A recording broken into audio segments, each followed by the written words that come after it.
This is our kitchen sink faucet. While at first glance it may look perfectly fine, we actually have an issue with it that makes washing on the sink a not so good experience. Let me explain why real quick.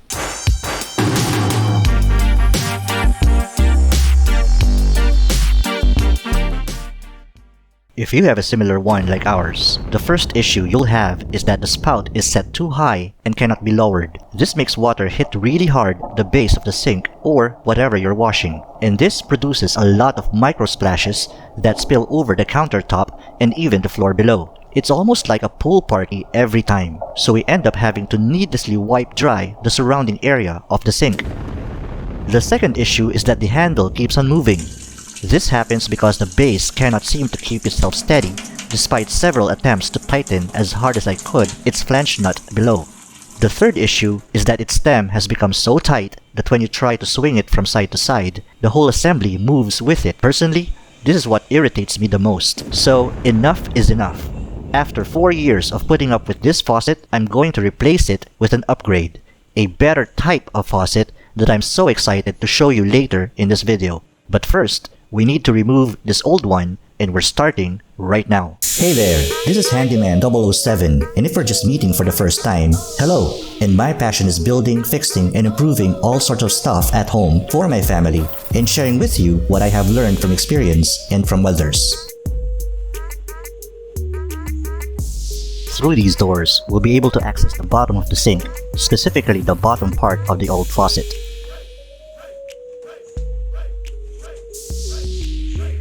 So let's take out any and all obstacles real quick. Alright, let's move in. Ouch! What the? I said, let's move in. Ow! Oh, okay, I get it. My tripod was too tall for this space, had to switch to this smaller tripod. Let's move in carefully and get you sorted, up close, front, and center. It's too dark in here, so let me give you some light.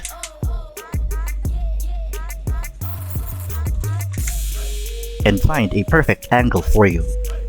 There you go. See that metal nut? We need to unscrew that to disconnect the flexible hose that supplies water to the faucet. But first, we need to shut off water coming in by pulling this valve lever to the off position.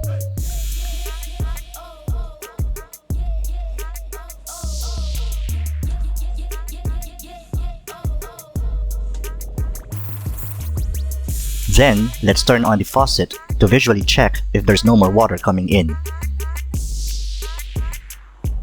Good. Let's go back down.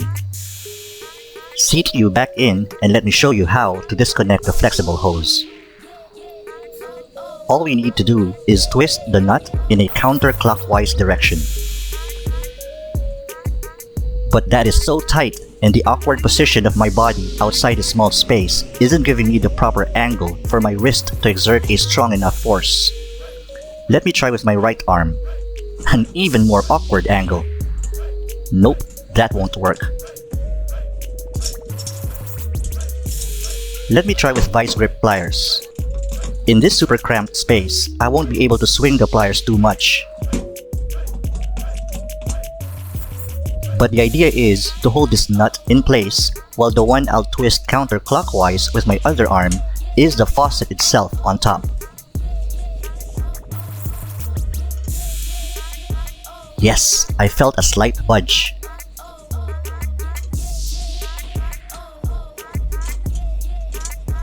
It should now be loose enough for me to turn this nut by hand.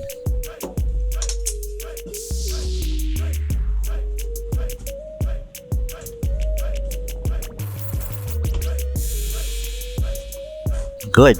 I'm able to turn it counterclockwise now. Oh, hang on, I almost forgot. Let me slide a drain pan directly below to catch any residual water. Alright, let's turn the nut all the way out and disconnect the flexible hose. Good.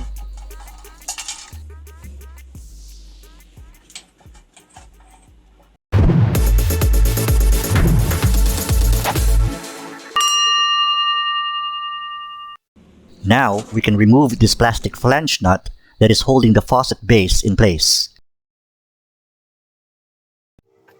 And again, the direction should be counterclockwise.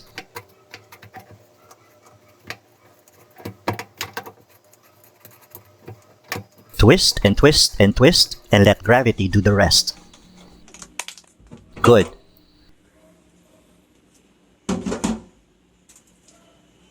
Let's go back up because we need to do some prep work before installing our new faucet. But check this out first, our old kitchen faucet. Thank you for the years of service, and it's time to say goodbye. The plastic washer from our old faucet, goodbye to you too. Now, with 120 grit sandpaper, let's deep clean the surface around the hole.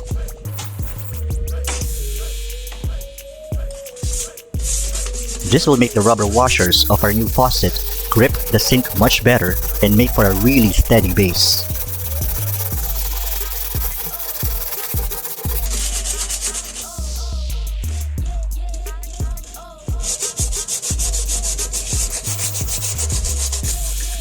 Then, let's wipe off the metal shavings and other loose particles with a damp sponge or cloth.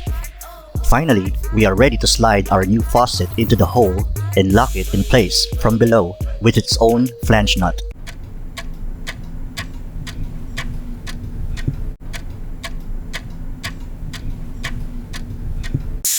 Okay, I'm just finishing up tightening the flexible hose to the base of our new faucet.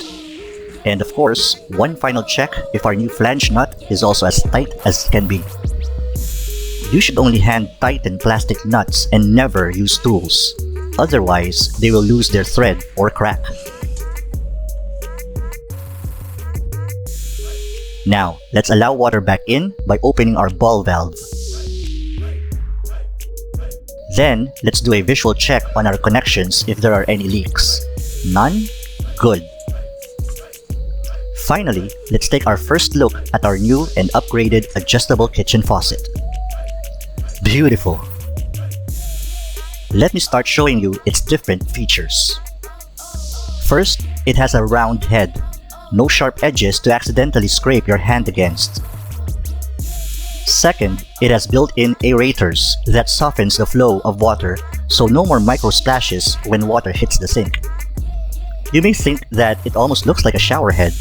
Actually, it does come with two modes, a normal mode and a shower mode, which I will show you later. Third, it has a flexible stem or arm. Now, anyone who uses it can adjust the height and angle of the spout depending on that person's preference. Even kids who barely reach the middle of the sink can just extend their hands a little over the sink's wall and you can just stretch the faucet closer.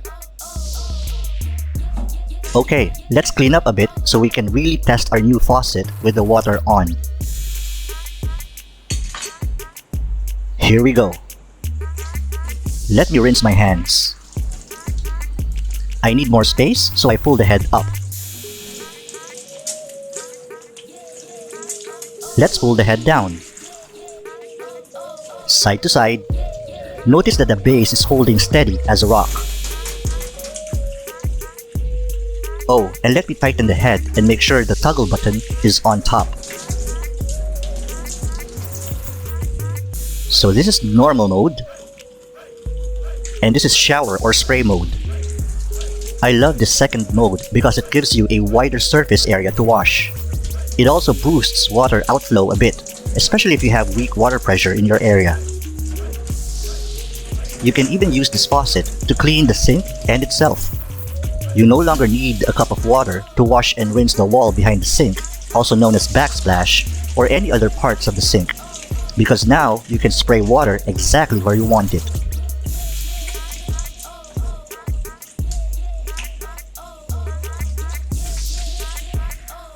Now, let me be the first person to officially wash his hands under this new faucet.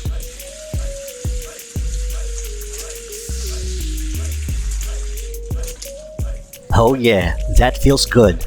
Almost feels like my hands and arms are taking a shower. By the way, This faucet is made of industrial stainless steel and aluminum alloy, so it is pretty much rust-proof and will last for years and years. How much did it cost?